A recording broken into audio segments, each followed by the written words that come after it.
Steve, thank you for taking the time to do this. I very much appreciate it. Well, thank you for having us on here. Exciting to do these interviews today. I don't believe you, but thanks anyway. You have Washington State in your hockey playing resume with the WHL's Tri-City Americans, and you played one season alongside your brother Dan. What are your memories of being siblings on the same team? Well, I don't know if I can tell all those stories, but as the Western League back in that day, there was quite a few fights and stuff. And my first ever fight in the Western Hockey League, I was fortunate I won. And my brother came up and he put his arm around me and he says, "I always knew you could take a punch, never knew you could throw a punch." So that was always interesting. And the next day in the paper, it comes out, big brother proud of little brother. So that wasn't real great for me, but at least I didn't lose the fight. So that's the good part. Well, the year you played together, I mean, you're not lying. Dan racked up 196 penalty minutes. You could not have predicted then that your brother would go on to be an NHL referee, calling penalties instead of serving them. Yeah, he has an interesting career for sure. He was in the East Coast fighting, and the next year he's a referee breaking up fights. It's not a usual path for people, but yeah, he's had quite a career going on, and he had a good hockey career, but he's had an amazing officiating career. And great thing just happened this week, him getting named to the Olympics as a referee. So pretty amazing. Probably coming to the end of his career here soon. So nice that he's going to be in the Olympics. When you were kids and your parents would send you to timeout, would he be the one to escort you to your room? No, I ran way faster than him, way faster. That's what saved me most days, was my speed on ice and off ice. Okay. You were drafted in 1992 by the Islanders, and I read, tell me if this is true, when you saw the sort of rundown facilities at the old Nassau Coliseum, you said, quote, "I want to go back to junior. We have a sauna and a hot tub." Yeah, like Tri-Cities was pretty new back then, and the building was amazing. Yeah, you go into the Islanders and you think of this history that they had with their Stanley Cups, and it's going to be first class, and you're like, oh my, the junior facility is first class. But again, you create players from all different backgrounds, right? Big towns, little towns, and yeah, I was really shocked to see the facilities when I got there. But winning doesn't matter. If you win, doesn't matter what the facilities look like. After turning pro, you played 3 seasons in the English Premier Ice Hockey League. Do you have a go-to story about playing across the pond? Well, I mean, it was just amazing. It's nice to go over there. You're in Europe, but it's still English speaking, so there's no real challenges to it other than driving on the other side of the road. But I got there, and our team was really just being formed. So we had 2 defensemen that were signed at the time. So myself, my partner, and we got these 2 locals. They were Canadians. We were told that they played hockey in Canada. And so we're out there for, I think it was about midway through the first period. And eventually what would be my D partner, he's out with one of these Canadians. So we're playing every second shift in this exhibition game. And the one guy skates right around this partner, and he goes in and scores.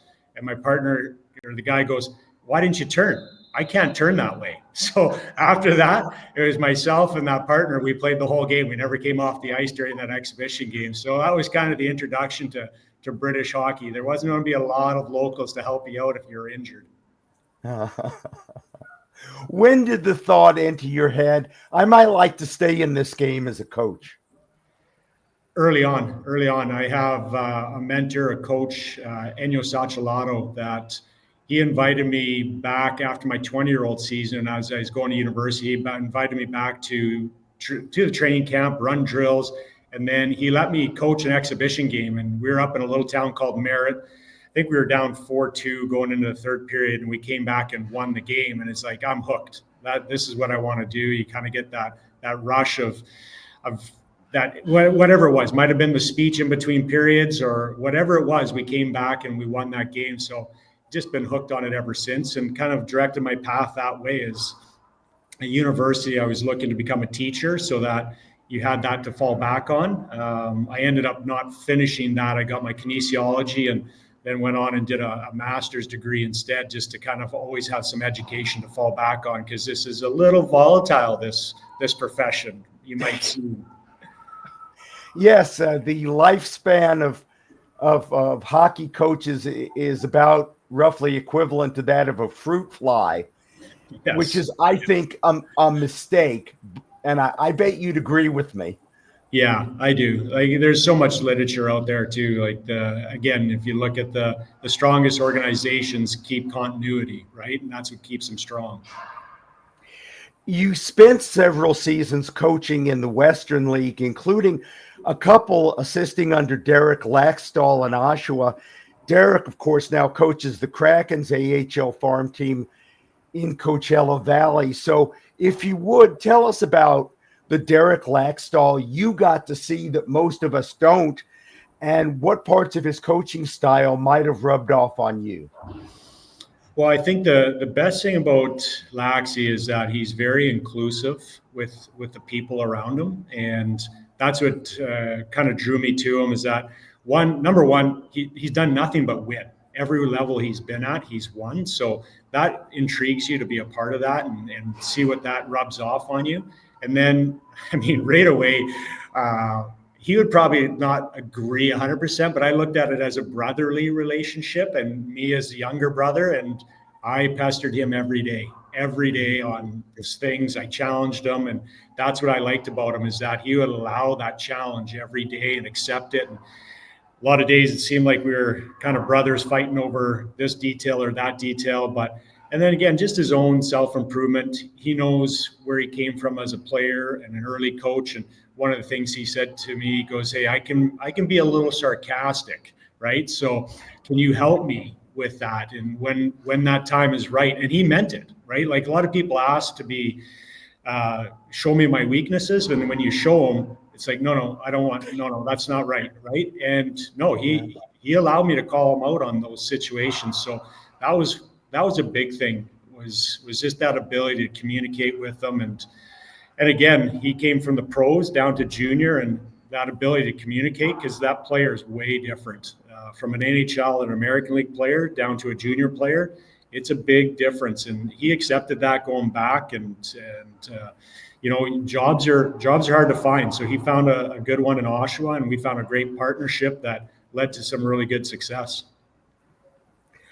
On top of all the other duties a coach has, PWHL Seattle is an expansion team, and that means everyone, including yourself, is coming from someplace else. So how do you mix all these disparate ingredients together to form a cohesive unit and develop an identity of your own? Well, number one is you listen. That's the first and foremost, is just listening to everybody and where they all come from, their different backgrounds. Hey, what did you like at this team? What did you like in this organization?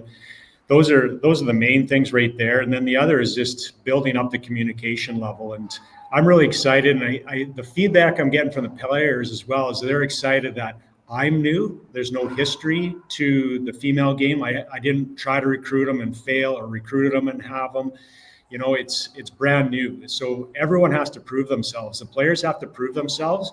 But on the flip side, I have to prove myself as well to them. So I think it's just an exciting time to come together and create this great entity of what Seattle's going to be. When you were hired as an associate coach with Prince George a few years ago, the Cougars GM Todd Harkins said this about you, quote, "Steve is a strong communicator. He understands what it takes to relate to today's player off the ice, while also helping them improve on the ice." So following up on that listening comment you made a moment ago, there was a time when most coaches didn't give a damn how their players felt off the ice and didn't spend a second worrying how they would relate to their players. So tell me why that has become so important in today's game.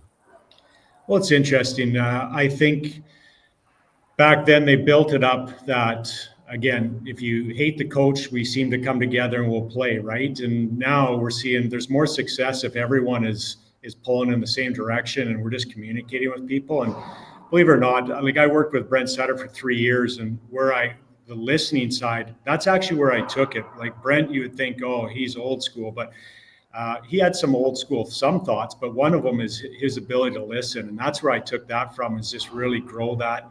And again, the X's and O's, we get on the ice and we're all pretty similar, right? Like I mean, Vancouver's going to do similar things to us, but where it's going to differ is how we build these relationships and how people feel comfortable putting themselves out there. We don't compete for one another and put everything on the line every night. And that comes from just the communication and care for each other.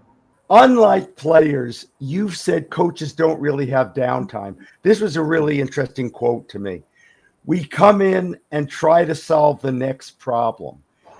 So are you able to turn your brain off to hockey when you're out to dinner or on vacation? Or are you thinking about the next problem and how to solve it 24/7? That's my biggest self-improvement, really, is shutting that off.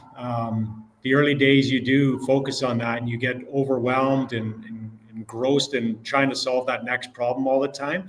But the only way you can be your best version of yourself is if you give yourself some downtime. And that's what I'm working on the most is to push away from that. And so when I come in the next morning, yeah, those hours that we work, we solve our problems within those hours. So then the next day that we're our best version of ourselves, because that's really what's going to solve the problem. If I don't sleep, I'm not solving problems, and that's a big thing, is just that self-improvement, self-care. And if I can have that, I can promote that to my players, and hopefully they'll be better with them taking their self-care as well. Coach, thank you so much for taking the time. We're all looking forward to this expansion season, and I'm sure we'll talk again soon. Yeah, for sure. Appreciate you having us. It was awesome.